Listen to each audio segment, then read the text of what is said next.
morning, children. Welcome to the geography class of ISC class 11. Today we will start a new chapter, chapter 25, the biosphere. Today we will study from page number 373 to page number 378. First of all, let us go through the objectives of the chapter. In this chapter, we'll study about ecology and ecosystem, components of ecosystem, energy component, biotic component, abiotic component, the ecosystems and cycling of matter, flow of energy through the ecosystem, ecological balance, and human impact on the ecosystem. First of all, let us go through some technical terms that are related to today's chapter. The first term is biosphere. The biosphere is the layer of the planet Earth where life exists. The biosphere is one of the 4 layers that surround the Earth along with the lithosphere, that is composed of rocks, hydrosphere containing water, and atmosphere, which is the envelope of air around the Earth, and it is a sum of all the ecosystems. The next term is ecology. Ecology is a branch of the larger sciences of biology and geography. It means that ecology itself is a science, or we can say that ecology is the study of organisms and the environments they live in. The third term is ecosystems. An ecosystem is a geographic area where plants, animals, and other organisms, as well as weather and landscape, work together to form a bubble of life. Ecosystem contain biotic or living parts as well as abiotic factors or non-living parts. Biotic factors include plants, animals, and other living organisms. Now next term is biotic components. Biotic components or biotic factors can be described as any living component that affects other organism or shapes the ecosystem. This include both animals that consume other organism within their ecosystem and the other organism that is being consumed. Abiotic components or abiotic factors. Abiotic factors include water, light, radiation, temperature, humidity, atmosphere, acidity, and soil.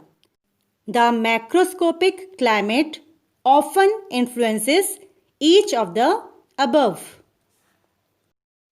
Autotrophic component.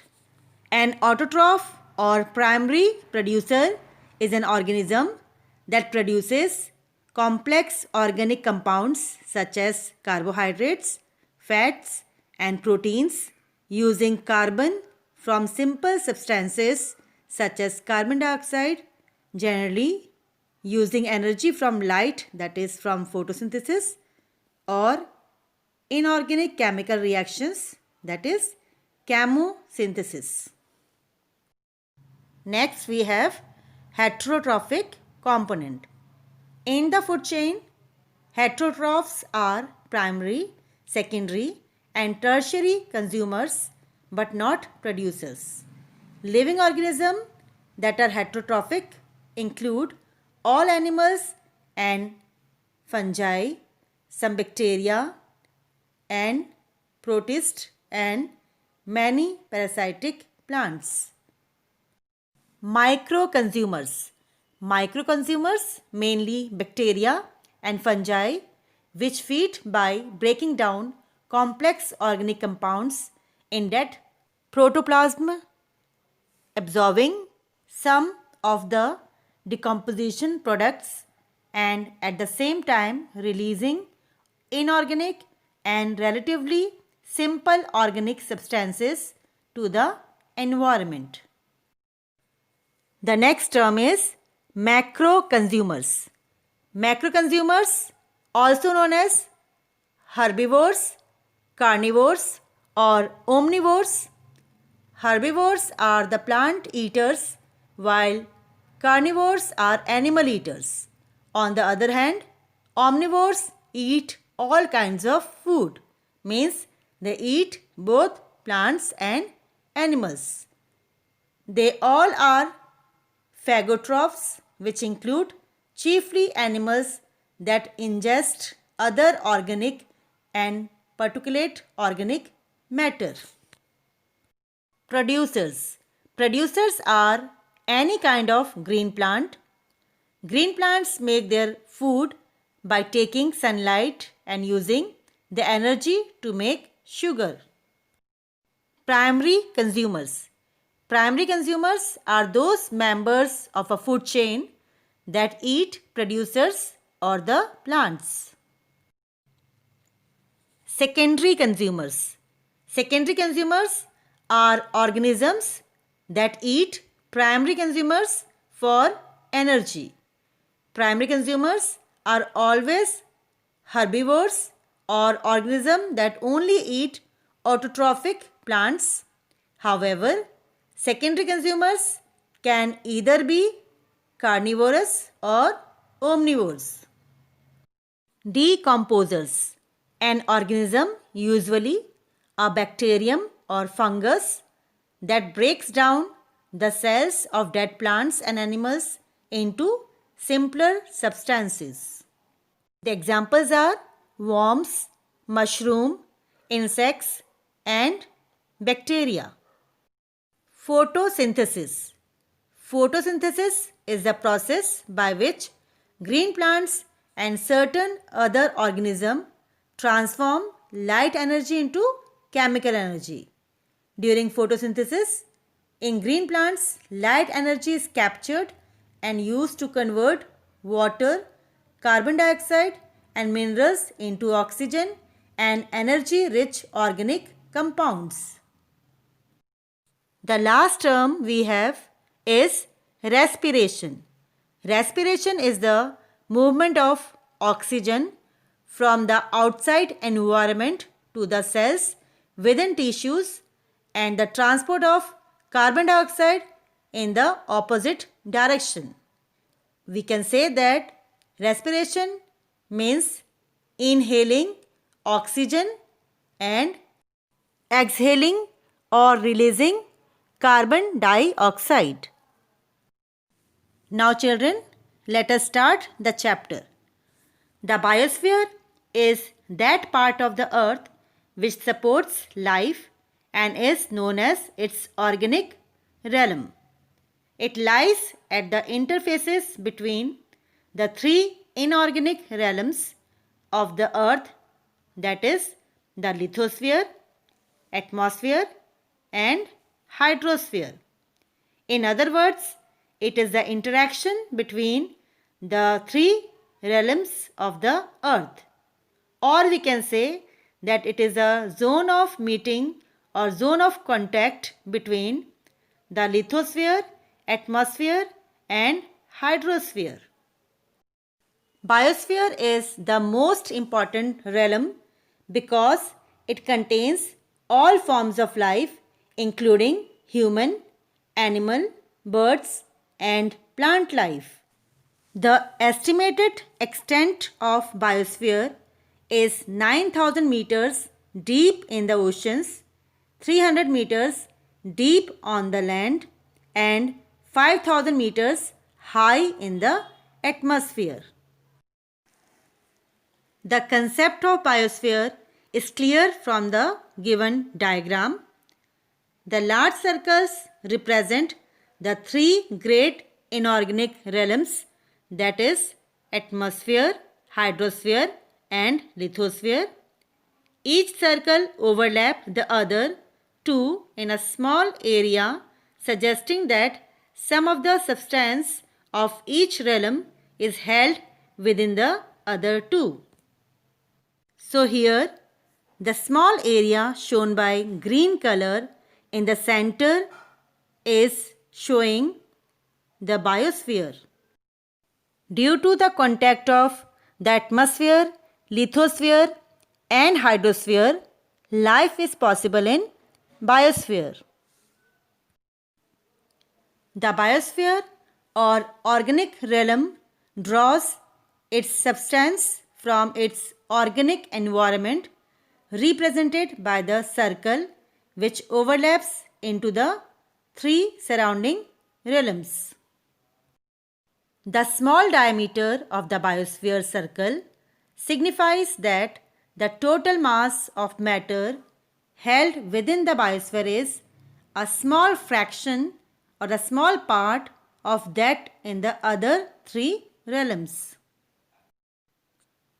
The forms of life in the biosphere vary in size, means it differ in size, from minute bacteria to large whales or huge trees.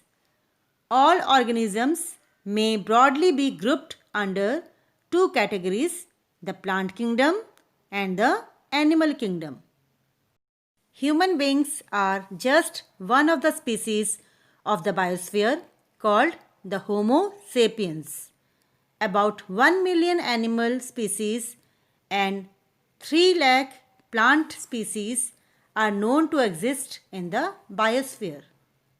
There may be many more species yet unknown to us. Plants and animals living on the land are found in the zone of contact between the lithosphere and atmosphere. Similarly, the zone of contact between land and sea is teeming with organisms living on the shore and in the shallow water of the sea near the shore. In the open ocean, most of the living organisms occur in the shallow surface waters exposed to the atmosphere and sunlight. Now children, let us study about ecology and ecosystem. All organisms, whether belonging to the plant kingdom or the animal kingdom, interact with each other as well as with their physical environment. The study of these interactions in the form of exchanges of matter, energy and stimuli of various sorts between life forms and environment is a science of ecology. The complex system of interactions between organism and physical environment in any unit of area is known as ecosystem. In other words, ecosystem is the relationship between living organism and non-living environment. The root eco comes from a Greek word which implies a house in the sense of household in which a family lives together and interacts within a functional physical structure. The unit area of ecosystem could be anything from a small pond to the Amazon or Zaire rainforest or the entire world. Now let us study about the components of ecosystem. Three components of ecosystem are generally recognized. They are energy component, biotic component and abiotic component. Biotic components include producers, consumers and decomposers, whereas abiotic components includes air, water, wind, soil, temperature, rainfall, etc. Energy component. Energy is defined as the ability to do work. Energy is the most important component of an ecosystem because it is the essential of. Without energy transfers, there could be no life and no ecological systems. The energy used for all the life processes is derived from the sun. Radiant energy travels from the sun to the earth through space in the form of waves. This energy is used by plants and animals to sustain life. Sustain means to carry in future or to take in the future. Now children, we will study about the biotic components in detail. The biotic components comprise of all living organisms and include plants, animals, and microorganisms. These components are classified into two broad categories on the basis of their nutritional, that is trophic, relationship and functions. These are autotrophic and heterotrophic components, or we can call them as autotrophs and heterotrophs. Now, autotrophic components comprises those plants and certain bacteria which produce their food themselves through photosynthesis and chemosynthesis. Thus, they become phototrophs which prepare food through photosynthesis by using solar radiation, and chemotrophs which prepare food through chemosynthesis from inorganic substances by oxidation. Since these organisms produce food for all other organisms, they are known as producers. Heterotrophic components comprise those organisms which depend directly or indirectly upon the autotrophs for their food and are known as consumers. The consumers are of two types: macro consumers and micro consumers. Macro consumers are also known as herbivores, carnivores or omnivores. Herbivores are plant eaters, while carnivores are animal eaters. Omnivores or omnivorous, on the other hand, eat all kinds of food, means they eat both plants and animals. They are all phagotrophs, which include chiefly animals that ingest other organic and particulate organic matter. These are also known as primary consumers. Microconsumers are also known as decomposers or osmotrophs. They are called decomposers because they play an important role in decomposition of organic matter. Organic matter includes plants and animal waste. They secrete digestive enzymes to break down food into simpler substance and absorb digested food. Functionally, the biotic components are divided into three types. They are producers, consumers, and decomposers. Producers produce their own food. They are categorized as primary, secondary, and tertiary consumers. Man, cow, goat, etc. are primary consumers, while meat eaters are secondary consumers. Tertiary consumers are those animals which eat meat, such as snakes, eat frogs, peacock eats snakes, etc. Among the decomposers are included those bacteria, fungi, etc., which are responsible for decomposition of a product and release inorganic nutrients in the environment. Now children, let us study about abiotic components. The physical environment with several interacting variables constitutes the abiotic components of ecosystem. It consists of lithosphere, that is land, hydrosphere, that includes oceans, seas, rivers, lakes, ponds, etc. Atmosphere, that is the gaseous cover of the earth, and radiant solar energy. Now children, we'll study about ecosystems and cycling of matter. The cycling of matter in an ecosystem can be understood by taking examples of a small isolated woodland. Woodland means forest.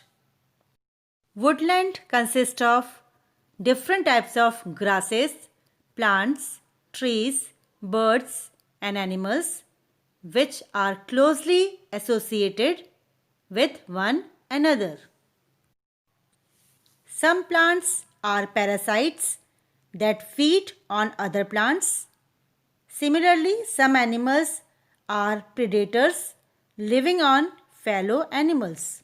Many animals derive their food from plants.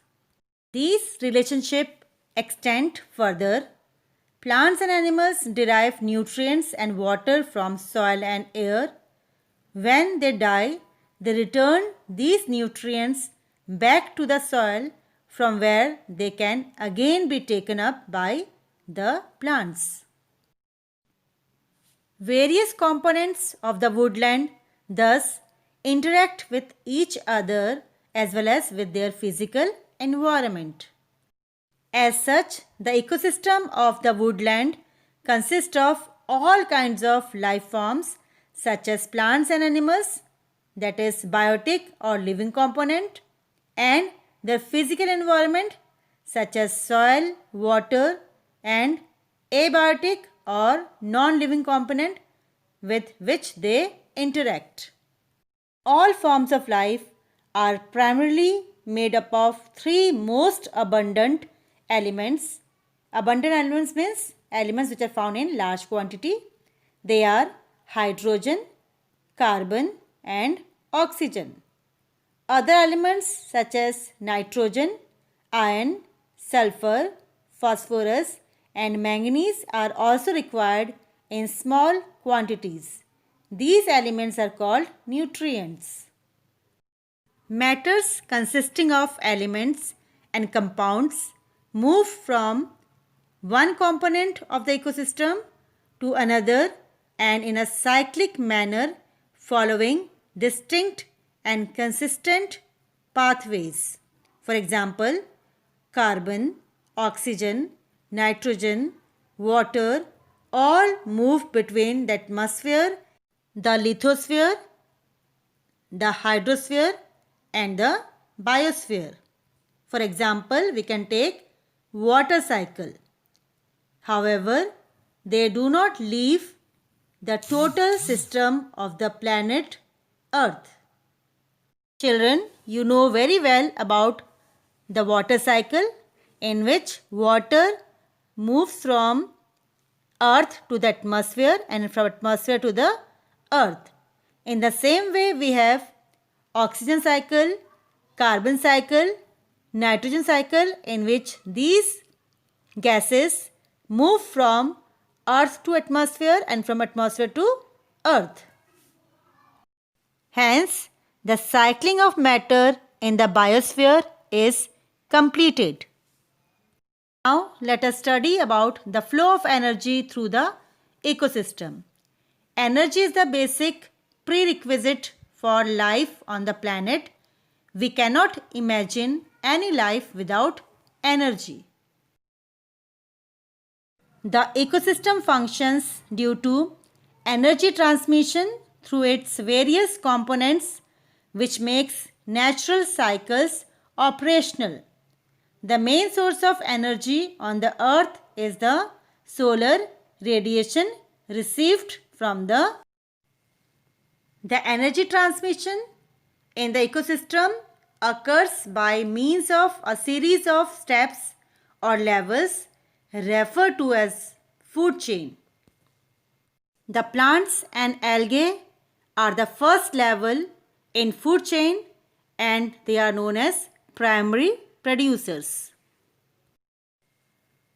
They use light energy to convert carbon dioxide and water to produce carbohydrate and eventually to other biochemical molecules required to support life. This process of energy conversion is known as photosynthesis. At the next level of the chain are the primary consumers. These are the plant-eating animals that are herbivores such as insects, mice, deer, goat, giraffe, etc. At the third level are the secondary consumers who feed on the primary consumers that are carnivores such as fox, wolf, shark, owl and lion. Some of the species are called omnivores because they are both herbivores and carnivores, means they eat both plants and flesh. Human beings, bear, pigs, hens, etc. come in this category. The decomposers, that are microscopic organisms and bacteria, feed on the detritus or the decaying organic matter derived from all the three levels. They help in recycling the mineral nutrients into the ecosystem and the food chain is completed. In addition, much of energy input to each organism must be used in respiration.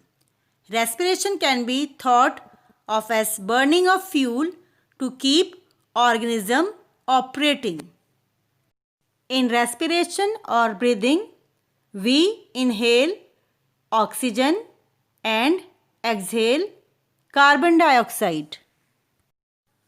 Energy expended in respiration is used for maintenance of the body and cannot be stored for use by other organisms higher up in the food chain. Generally, 10 to 50% of energy stored in organic matter at any level can be transferred to the next higher level in the food chain. This means that both the numbers of organisms and the total amount of living tissue must decrease drastically up the food chain. This also explains why most of the food chains are limited to 4 or 5 levels and why animals at the higher level of the food chain have to depend over a larger area to obtain the food required by them. In this diagram, you can see that in the first trophic level where we have the producers, the energy is 100%. When it reaches to the first level, that is the consumer, only 10% of the energy is transferred. In the second level where we have consumers, only 1% energy is transferred. And in the third level, the energy left is only 0.1%. Now, let us study about ecological balance. The relative numbers of different animals living in an ecosystem is determined in such a way that each one of them gets enough food, water, and living space to sustain life. The requirements of small animals is less and the rate of reproduction is high. Bigger animals, on the other hand, require large quantities of food, water, and space, but their number is less and their rate of reproduction is slow. Thus, there is a perfect harmony between various cycles of flow of energy, establishing a dynamic, that is changing and fluctuating equilibrium in any ecosystem. This balance is known as ecological balance. Whenever the relative number of different species change, it leads to disturbance in the ecological balance. When the ecological balance is disturbed, it leads to many natural disturbances like drought, tornadoes, that are cyclones, fire, blizzard, they are the cold winds. Now children, let us study about the human impact on the ecosystem. Although man is just one of the species of the innumerable forms of life, yet he is more adept and omniscient member of the ecosystem than any other organism. Nature has gifted man with rare wisdom by virtue of which he can interfere and alter or change the ecosystem. With the advancement of science and technology, he is becoming more and more capable of influencing plants and animals. He has been able to domesticate many plants and animals for greater human use. Our agriculture crops and domestic animals are the result of this type of change. Sometimes plants and animals are introduced to a new area due to various reasons. Thus, they cross their physical boundaries on land and sea. Often, they find their new habitat free from competition. Consequently, they grow quickly and they outnumber many other species. Thus, there is a drastic change in the environment and there is often serious threat to the environment. So children, with this, we have completed the chapter. At last, let us sum up the objectives we have studied in this chapter. In this chapter, we have studied about ecology and ecosystem, components of ecosystem, energy component, biotic component, abiotic component, the ecosystem and cycling of matter, flow of energy through the ecosystem, ecological balance and human impact on the ecosystem. Hope that you have understood the chapter properly. Now it is a time for you to take the homework. You have to mark and learn exercise 1, 2 and 3. You have to read from page number 373 to page number 378.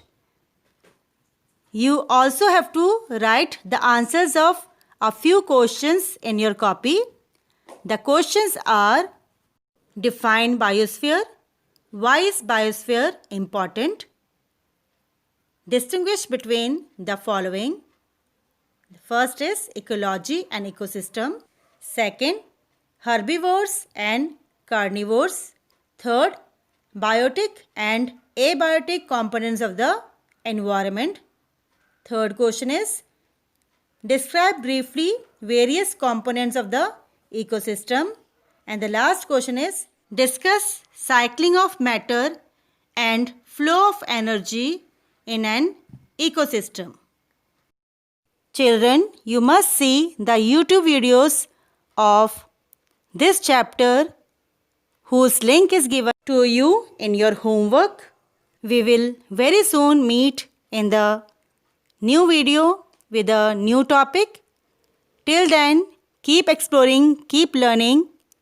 Stay safe and healthy. Thank you.